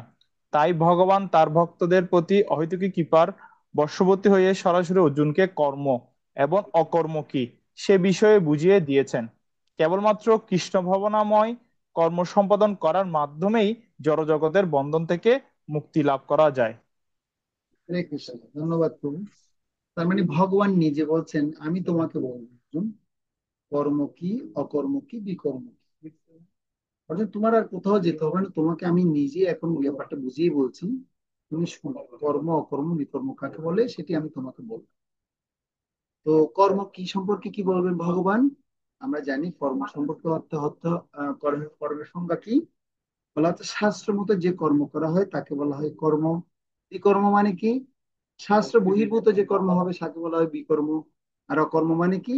নিষ্কাম কর্মকে বলা হয় অকর্ম। তো কর্ম কি? কর্ম হচ্ছে জীবিকা নির্বাহের জন্য শাস্ত্র অনুসারে কর্ম করা। আর বিকর্ম হচ্ছে শাস্ত্র বহির্ভূত ভাবে মানে কি করছেন, জীবিকা নির্বাহ করা। আর অকর্ম হচ্ছে ভগবান শ্রীকৃষ্ণ সন্তুষ্টির জন্য নিষ্কাম ভাবে কর্ম করা। এটা হচ্ছে এই শ্লোকের মূল বক্তব্য বা আলোচনা। এবং 17 নম্বর শ্লোক আমরা দেখবো, যেখানে ভগবান এখন বলবেন এর গুরুত্ব বুঝে। কর্মচক্রটা অনেক জটিল ব্যাপার, সে কথা ভগবান কর্মণপি বুদ্ধব্যম বুদ্ধব্যম তবিকর্মণ অকর্মণশ্চ বুদ্ধব্যম গহনা কর্মণা গতি। আমরা 1 থেকে 15 নম্বর শ্লোক পার করে এখন 16 থেকে শুরু করেছি কর্মের কথা। কর্ম অকর্ম বিকর্ম, এখন এগুলো ডিটেলস আলোচনা আমরা করছি। এখন 16 থেকে আলোচনা শুরু হয়েছে আমাদের, ঠিক আছে? এটা একটু আমাদের ধরতে হবে। তো তাহলে এই 17 নম্বর শ্লোকে কি বলছে? কর্মের নিগুড় তত্ত্ব হৃদয়ঙ্গম করা অত্যন্ত কঠিন অর্জন। তাই কর্ম বিকর্ম অকর্ম সম্বন্ধে যথাযথভাবে জানা কর্তব্য। তো তাৎপর্যটা কি লিখেছে আমরা একটু পড়ি। অপর্ণা শাহ মাতাজি, আপনি পড়ুন তো তাৎপর্য। জয় শ্রী প্রভুপাদকে জয়। কেউ যদি সত্যি জড়জগতের বন্ধন থেকে মুক্ত হতে চায়, তবে তাকে কর্ম, অকর্ম ও বিকর্মের পার্থক্য জানতে হবে। তাকে কর্মের প্রতিক্রিয়া এবং বিরুদ্ধ কর্মের পুঙ্খানুপুঙ্খ বিশ্লেষণ করে তাকে দেখতে হবে, কারণ এটি একটি অত্যন্ত কঠিন বিষয়বস্তু। কৃষ্ণ ভাবনা এবং তার পরিপ্রেক্ষিতে সম্পাদিত কর্ম সম্বন্ধে বুঝতে হলে প্রথমে ভগবানের সঙ্গে নিত্য সম্পর্কের বিষয়ে জানতে হবে, আর সেটি হলো জীবের স্বরূপ হয় কৃষ্ণের নিত্য দাস। তাই কৃষ্ণ ভাবনায় ভাবিত হয়ে ভগবানের সেবা করাই প্রতিটি জীবের পরম কর্তব্য। সমগ্র ভগবদ গীতায় ভগবান আমাদের এই সিদ্ধান্ত অনুসারে শিক্ষাদান করেছেন। এছাড়া অন্য যে কোনো চিন্তাধারা এবং কর্ম এই সিদ্ধান্তের বিরোধিতা করে তাকে বলা হয় বিকর্ম, অর্থাৎ নিষিদ্ধ কর্ম। এই সমস্ত তত্ত্বজ্ঞান সম্পূর্ণভাবে উপলব্ধি করতে হলে তত্ত্বজ্ঞ কৃষ্ণ ভাবনাময় ভক্তের সঙ্গ করতে হবে, সাধু সঙ্গ করতে হবে এবং তাদের কাছ থেকে গূঢ় রহস্য বা এই জ্ঞানের যথার্থ মর্ম সম্বন্ধে শিক্ষা গ্রহণ করতে হবে। এভাবে জ্ঞান আহরণ সরাসরি ভগবানের কাছ থেকে জ্ঞান আহরণ করার মতোই। তা না করলে এমনকি বড় বড় বুদ্ধিমান মানুষেরা পর্যন্ত বিভ্রান্ত হয়ে পড়বে।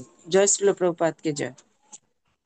তার মানে কর্মের ব্যাপারটা অনেক কি আছে, নিগূঢ় তত্ত্ব, অনেক সূক্ষ্ম যেগুলো করা অত্যন্ত কঠিন।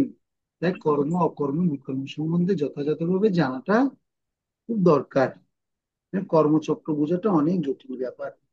কর্মের ফল যে আয়ুষ্কাল অনুসারে আমাদের ভোগ করতে হবে, হয়তো এই জন্ম ভোগ করতে হবে, নয়তো পরবর্তী জন্ম ভোগ করতে হবে, তার পরের জন্ম ভোগ করতে হবে। কত জন্ম যে লেগে যাবে সেই কর্মের ফল ভোগ করতে, এটা কিন্তু কেউ জানি না। জানি কি কেউ তার কর্মের ফল কখন যে ভোগ করতে হবে কি বলতে পারবো? কেউ বলতে পারবো না। সেজন্য বলছে ভগবান, সেজন্য বলছে এটা অনেক জটিল অর্জন। এই কর্মের ফল প্রতিক্রিয়া ভোগ করা খুব জটিল ব্যাপার। যেমন আমরা জানি যে অবিদ্যা বা পাপ বাসনার ফলে আমাদের কর্মের ফল কি হয়, ঘুরতে থাকে। তো পাপ কর্মের ফলে কি হয়, আমরা সেই পাপ কর্মের ফলটা হয়তো এই জন্মে নাও ভোগ করতে পারি, কিন্তু পরবর্তী জন্মে হয়তো ভোগ করতে হতে পারে। তো সেজন্য প্রারব্ধ এবং অপ্রারব্ধ দুই ধরনের কি আছে, কর্মফল আছে আমরা জানি। প্রারব্ধ মানে এই জন্মে আমাদের কিছু কিছু কর্মের ফল ভোগ হয়ে যাচ্ছে, অপ্রারব্ধ মানে কিছু কিছু কর্মের ফল কি হয়ে আছে, থেকে যাচ্ছে। হ্যাঁ, আবার কিছু কিছু কর্মের ফলে প্রতিক্রিয়া, এখনো পাপ কর্ম এখনো আমাদের জন্ম নেয়নি, কিন্তু সেটা কি অবস্থায় আছে, বীজ অবস্থায় আছে। আবার যখন বীজ বপন করে ফেলা হয়েছে, সেটা থেকে আস্তে আস্তে সেখান থেকে মানে মানে শুরু হচ্ছে, মাত্র পাতা এখনো গজায়নি। তো তার মানে আপনারা কি ধরে নিতে পারেন, এই জন্মে সমস্ত পাপ আমার শেষ হয়ে গেছে? এই জন্মে সমস্ত পাপ শেষ হয়ে গেছে কে কে ধরে নিতে পারেন?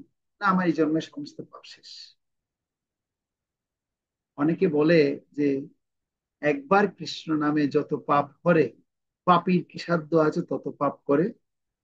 তো এই কথাটার কি মানে, কে বলতে পারবেন? দেখে হাত তুলুন তো। এ একবার কৃষ্ণ নামে যত পাপ করে, পাপীর কি সাধ্য আছে সে তত পাপ করে।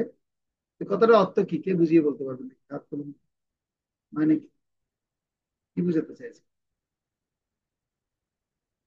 আপনারা পাপ করবেন, আবার শুধু বলবেন একবার হরে কৃষ্ণ, শেষ হয়ে গেল, কৃষ্ণ কানে পৌঁছে গেল।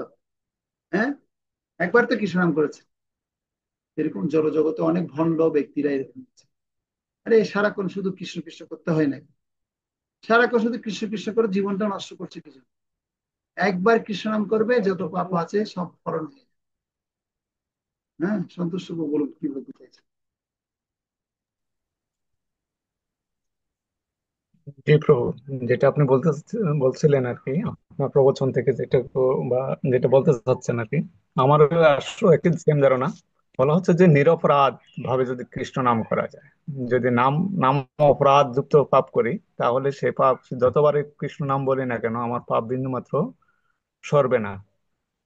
যদি তো আমার একমাত্র প্রশ্নটা হচ্ছে প্রভু, একবার কৃষ্ণ নাম করলে যত পাপ হবে, মানে একবার কৃষ্ণ নাম করলে যত পাপ হবে মানে কি? আপনি বলছেন নিরপরাধ, তো আপনি নিরপরাধ এই নাম কত জন্ম আপনার লেগে যাবে তার কোনো আজ ঠিক না, এই না জন্মে আছে। প্রভু। সেজন্য এই নিরপরাধে কৃষ্ণ নামটা আনতে আমার কত সহস্র সহস্র কোটি কোটি কৃষ্ণ নাম আমার করতে হবে, করে আমাকে শুদ্ধ এই কৃষ্ণ নামটা আনতে হবে, উপলব্ধি বাড়াতে হবে। তো সেটা কত জন্ম লেগেও যেতে পারে নাকি না?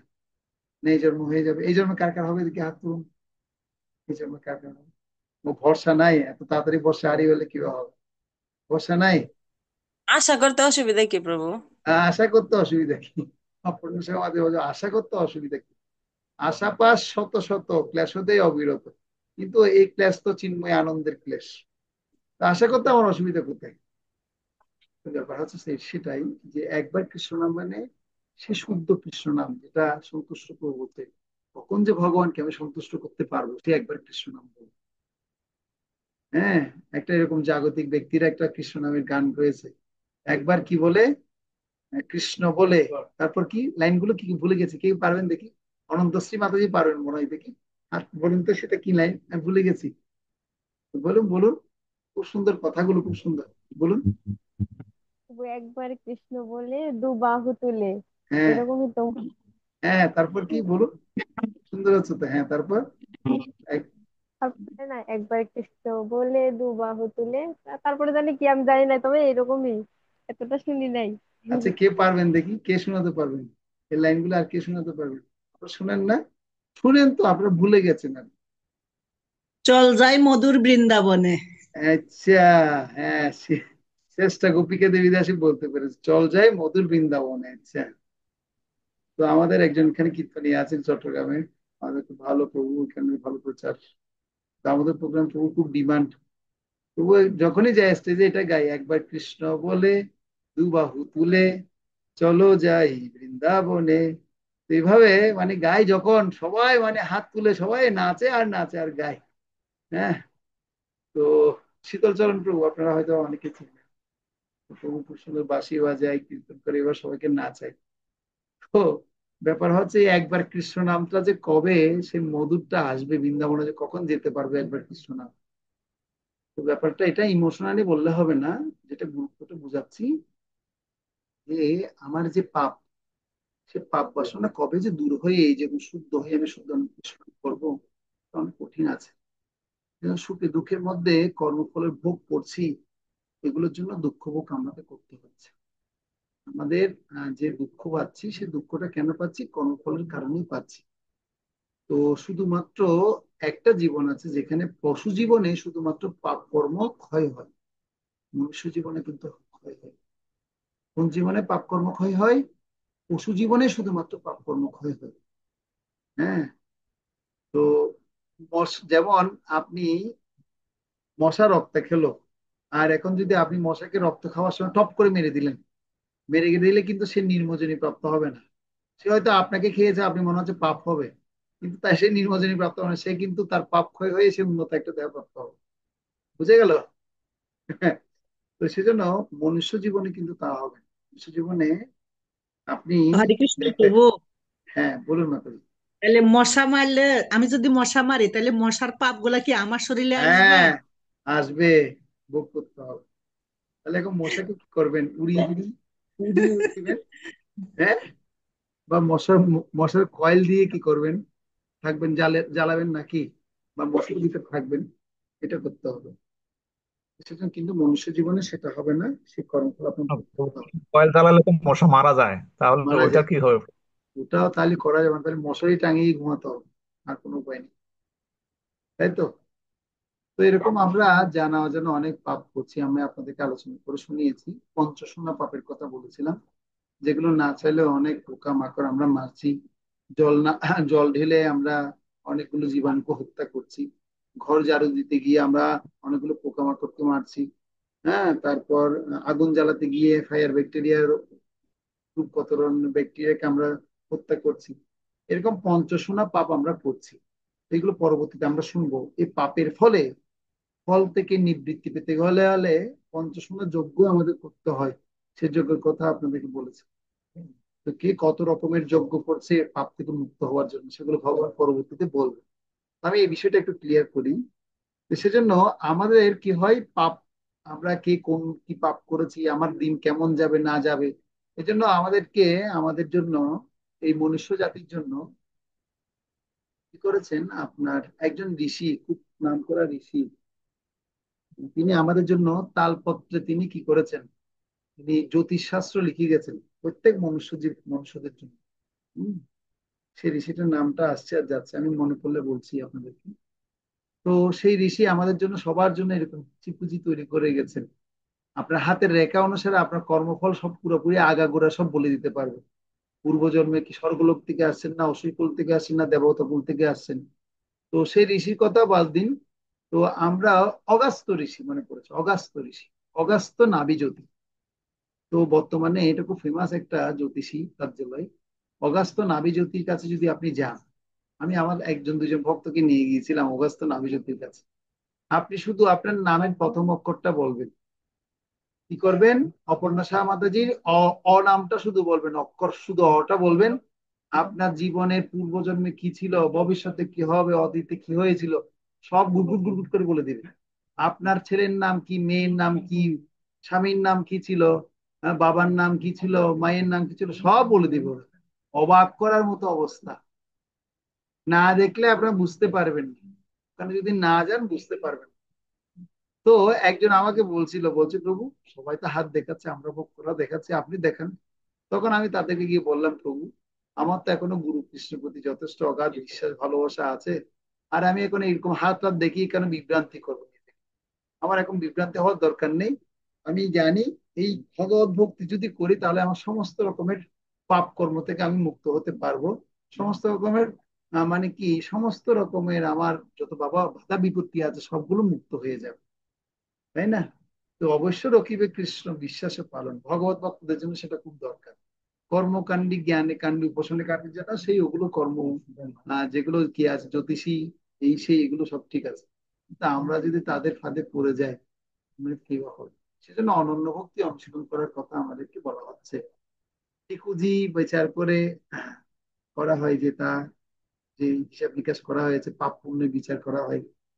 তো এই টিকুজি পাপ পুণ্য গুলো বিচার বিবেচনা করে আমি কি আমার জীবনে 100% কি পাপ মুক্ত হতে পারবো? আমি আমার ছোটবেলায় দেখতাম আমার ঘরে আমার বাবা মা, আমার মা বিশেষ করে জ্যোতিষীর কাছে গিয়ে গিয়ে আমার বাবার সম্পর্কে দেখে দেখে, মানে আমার বাবার আঙ্গুলে 8খানা আংটি পরিয়েছে। কয়খানা? 8খানা পাথরের আংটি পরিয়েছে। শুধুমাত্র কি করার জন্য? শুধু এই বিপদ থেকে উদ্ধার হওয়ার জন্য, ওই বিপদ থেকে উদ্ধার হওয়ার জন্য। কিন্তু দেখি বিপদ আর কি হয় না, উদ্ধার হয় না। তাকে সবাই কি পটিয়ে টটিয়ে তার কাছ থেকে টাকা পয়সা মেরে ধনী হয়ে যায়, কিন্তু আমার বাবা ধনী হতে পারে না। ঠিক আছে, অনেক ঐশ্বর্য আছে, কিন্তু তিনি টাকা পয়সা রাখতে পারেন না, তাকে পটিয়ে ফটিয়ে মানুষ নিয়ে ফেলে। তার মানে ব্যাপারটা কি, হয়তো সে আন্টি ঠিকুজি পরে আপনি 40% পাপ মুক্ত করতে পারেন, তো 60% কোথায় যাবে? 40% কর্মফলে বন্ধন থেকে মুক্ত হতে পারেন, কিন্তু 60% কোথায় যাবে?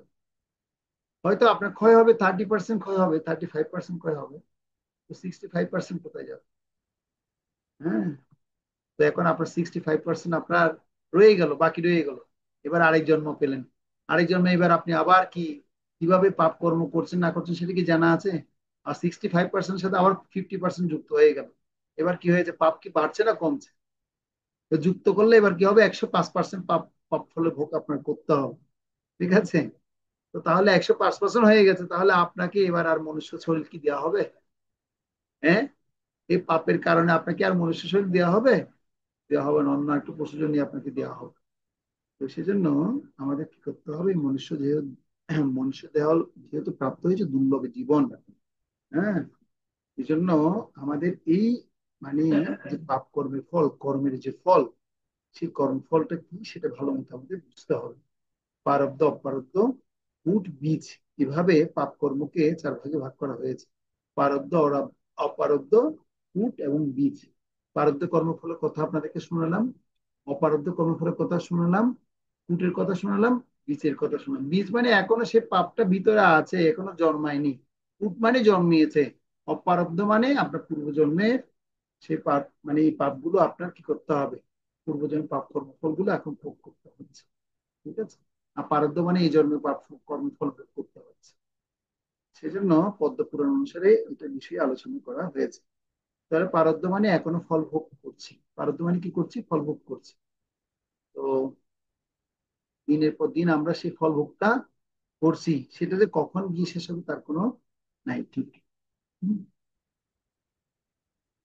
আর যেটা বলা হচ্ছে আমি 10 দিন পরে ফল ভোগ করব, সেটাকে বলা হচ্ছে কুট।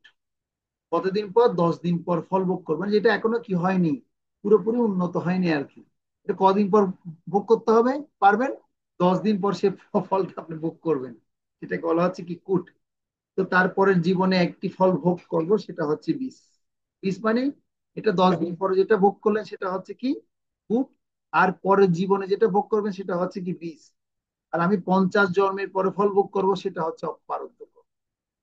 তাই ভক্ত তিনি কি করেন, আপনারা এই তত্ত্বগুলোকে ভালো মতো জানার জন্য ভক্তি রসামৃত সিন্ধু গ্রন্থ তত্ত্বভাবে তিনি পড়েন, পরে এই কর্মের রহস্য তিনি গভীরভাবে জানার চেষ্টা করেন।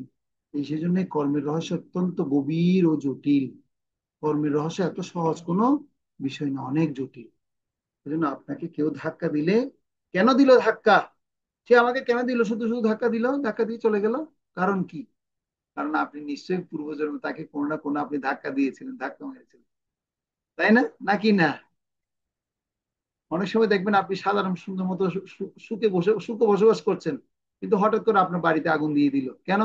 নিশ্চয় আপনি পূর্বে সেটা করেছেন, পূর্বজন্মে আপনি তার কিছু ক্ষতি করেছেন, নাহলে কেন শুধু তো আপনাকে করবে? হ্যাঁ, কেন করবে? হয় এরকম কি কেউ কাউকে শুধু শুধু মারে? ডিলটি মারলে পাটকেলটিটা খেতে হয়, কারণ আপনি করেছিলেন, সেজন্য আপনাকে সেটা ভোগ করতে হচ্ছে। হ্যাঁ, সেজন্য নিশ্চয়ই পূর্বজন্মে আপনি কাউকে কি করছেন, এরকম ধাক্কা দিয়েছিলেন, এই জটিল কর্মের মধ্যে আপনি ছিলেন। তাই অনেক জটিল, তাই আমাদের নিষ্কাম কর্ম করা উচিত, যাতে কর্মের জটিল তত্ত্ব থেকে আমরা মুক্ত হতে পারি। বাস্তব ঘটনা আমরা দেখতে পাই যে যারা বিকলাঙ্গ শীঘ্র হচ্ছে, বিকলাঙ্গের জন্য দায়ী কে? কে দায়ী? হয়তো তার পূর্ব কর্মফলের জন্য দায়ী, হয়তো তার পিতামাতা দায়ী, কেউ না কেউ তো দায়ী হচ্ছে। আমি এদিন গিয়েছিলাম একটা জায়গায়, সে অনেক কোটিপতি, তার কোটি কোটি টাকা আছে, কিন্তু তার 4টা সন্তানই হচ্ছে কি এরকম প্রতিবন্ধী, 4টা সন্তানই প্রতিবন্ধী, তাদের কোনো জড় ঐশ্বর্যের কোনো অভাব নেই, তার 4টা সন্তানই হচ্ছে প্রতিবন্ধী, বুদ্ধি প্রতিবন্ধী, কেউ বিকলাঙ্গ, কি কথা বলতে পারে না, কেউ হঠাৎ উত্তেজিত হয়ে যায়। তো তাহলে এই যে বিকলাঙ্গ হচ্ছে তার জন্য দায়ীটা কে? বিচার করে বলাটা অনেক কঠিন। তাই নিষ্কাম কর্ম, নিষ্কাম ভাবে আমাদের যদি কর্ম করি, কর্ম করলে তাহলে নতুন ভাবে কর্মের বন্ধন আর তৈরি হবে না, কর্মবন্ধন থেকে মুক্ত হব, কর্মফল আপনাকে আর ভোগ করতে হবে না। কিন্তু আমরা যদি নিষ্কাম কর্ম যদি অনুশীলন না করে জ্যোতিষীর কাছে গিয়ে ছুটাছুটি করি, যা কর্ম করছি কর্মের জন্য গিয়ে যদি জ্যোতিষীর কাছে গিয়ে ছুটাছুটি করি, তাহলে আমাদের এই কর্মগুলো করতে হবে। তার মানে আমি এখনো নিষ্কাম কর্মে করছি না। সেজন্য ভগবান এখন 18 নম্বর শ্লোক থেকে তিনি এই নিষ্কাম কর্মের কথা শোনাবেন। তো নিষ্কাম কর্মের কথা আমরা আগামী ক্লাসে শুনবো। অকর্ম বা নিষ্কাম কর্মযোগের কথা এখন 18 নম্বর শ্লোক থেকে ভগবান বলবেন, সে কথা আমরা আগামী ক্লাসে শুনবো। শুক্রবারে ক্লাস হবে, ঠিক আছে? আচ্ছা, তাহলে এখন শুক্রবারে ক্লাসটা আমি নিতে পারবো কিনা বুঝতে পারছি না, যে বৃহস্পতিবারে ক্লাস যদি হয় বা শনিবারে ক্লাস হলে অসুবিধা আছে আপনাদের? শনিবার সন্ধ্যায়, সন্ধ্যার সময় 7টার সময় ক্লাস হলে অসুবিধা আছে? শনিবার প্রভু সন্ধ্যা, শনিবারে দেন তাহলে। শনিবার 7টার সময়। তাহলে আমি এখন একটু নাম কল করছি, কারা কারা উপস্থিত আছেন ওরা একটু পারমিশন দিলেন।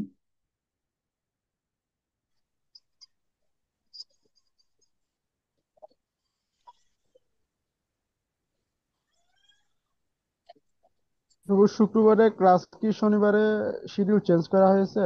হ্যাঁ প্রভু, শুক্রবারে চেঞ্জ করে শনিবার সন্ধ্যায় করবো, ঠিক আছে? সন্ধ্যা 7টায়। সন্ধ্যা 7টায়। শুক্রবারে প্রভু আমাদের আর অন্য ক্লাস থাকে, সাপ্তাহিক ক্লাস থাকে।